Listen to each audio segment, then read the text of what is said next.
Updates at pinakahuling mga usapin sa mundo ng palakasan. Atin ang pakinggan dito sa Ang Pilipinas Ngayon. Magandang araw. Narito na po ang Sports Balita. Nagliyab si George King ng 64 na puntos para kunin ng Blackwater ang panalo laban sa Rain or Shine, 139-118 sa PBA Governors Cup na ginanap sa Ninoy Aquino Stadium. Dahil sa panalo, tinapos ng bossing ang kanilang asignatura sa Group B ng may 5-5 record. Nakakuha din si King ng 3 4-pointers at naipasok lahat ng kanyang 20 free throws para makuha ang panibagong franchise record. Bukod doon, nakalikom din si King ng 13 rebounds, 2 assists at 1 steal. Nanguna naman para sa mga local players si Cedric Bearfield sa nagawa nitong 21 puntos. Samantala, nakagawa ng 18 puntos si Jonard Clarito habang si Anton Asisio at Aaron Fuller ay nagambag ng 14 puntos bawat isa kung saan nagtapos ang Rain or Shine sa tuktok ng grupo na may 7 panalo at 3 talo. Updates at pinakahuling mga usapin sa mundo ng palakasan. Atin ang pakinggan dito sa Ang Pilipinas Ngayon. Sa naunang laban sa PBA, nanaig ang Converge laban sa Magnolia 89-82 sa laban ng dalawang koponan na nakapasok na ng playoffs.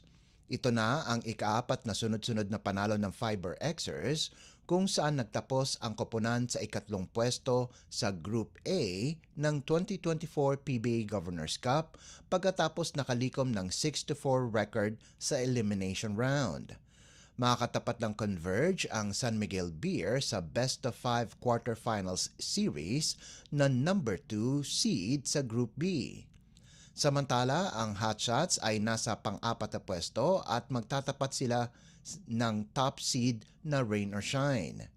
Nakapagtala ang import na si Jalen Jones ng 27 puntos, 12 rebounds at 4 na assists, habang nakalikom si Justin Arana ng 12 puntos, 12 rebounds, 3 assists at 1 steal para sa Fiber Xers.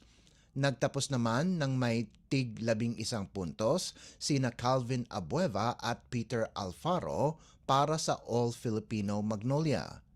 Magsisimula ang quarters itong darating na Miyerkules. Updates at pinakahuling mga usapin sa mundo ng palakasan. Atin ang pakinggan dito sa Ang Pilipinas Ngayon. Nagtapos sa ikatlong pwesto si Rubilin Amit sa 2024 World Pool Association o WPA 9-Ball China Open pagkatapos matalo ni Han Yu ng China 9-3 sa kanilang semifinals matchup na ginanap sa Shanghai. Hindi na nakayanan ng reyna ng WPA World Women's 9-Ball Championship ang matikas na performance ng Chinese na sa huli ay kinuha din ang corona pagkatapos talunin ang kababayan nitong si Wan Xiaotong para makubra ang 36,000 dolyar. Hindi rin naman uuwing luhaan si Amit dahil nakakuha din ito ng 9,000 dolyar na pabuya. Bago ang kanyang pagkatalo sa semis, tinalo ni Amit si Serbian Bohana Sarak, Indonesian Silviana Liu, veteran Austrian Jasmine Ozcan at Chihiro Kawahara ng Japan sa mga naunang rounds. Samantala, maagang nadispatcha si kapwa Pinay billiard player Cheska Centeno pagkatapos matalo sa round of 16 laban kay Chi Yu Chao. Kapwa sina Carlos Biado at Jeffrey De Luna ay wala na din sa men's competition. Updates at pinakahuling mga usapin sa mundo ng palakasan. Atin ang pakinggan dito sa Ang Pilipinas Ngayon. At yan ang pinakahuling balita sa larangan ng palakasan. Para sa Radyo Pilipinas World Service, ito po si Leo Magpayo. Magandang araw. Updates at pinakahuling mga usapin sa mundo ng palakasan. Atin ang pakinggan dito sa Ang Pilipinas Ngayon.